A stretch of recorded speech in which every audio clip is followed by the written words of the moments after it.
Price ஆடுங்க. ரொம்ப நல்லா இருப்பீங்க. ஆண்டவராகிய இயேசுவின் நாமத்தில் நம்புகிறேன். ரெகபோத் தினம் ஒரு தேன்துளி என்கிற வேத பகுதியில் உங்களை சந்திப்பதில் மிகுந்த மகிழ்ச்சிங்க. இன்றைக்கு தியானத்தை எடுத்துக்கொள்ளப்பட்ட வேத பகுதி யோபின் புஸ்தகம் 23ஆம் அதிகாரம் 14வது வசனத்தை வாசிக்கிறோம்.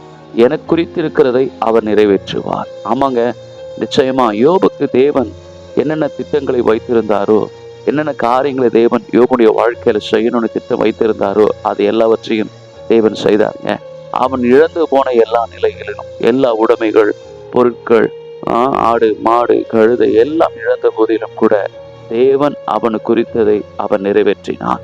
இன்றைக்கு உங்களுக்கு எனக்கும் தேவன் நமக்கு வைத்திருக்கிற நன்மைகளை குறித்து நிச்சயமாய் அவர் நிறைவேற்றுவார். ஏன் என் வாழ்க்கையில் இது நடக்க மாட்டுது, இது ஏன் எப்போ நடக்கும்னு கலங்கி கொண்டிருக்கிறீங்களா? நிச்சயமா சொல்றேங்க, இந்த வார்த்தையை விசுவாசிங்க. நிச்சயமா அவர் நிறைவேற்றுவார். இந்த வார்த்தையை நம்புங்க.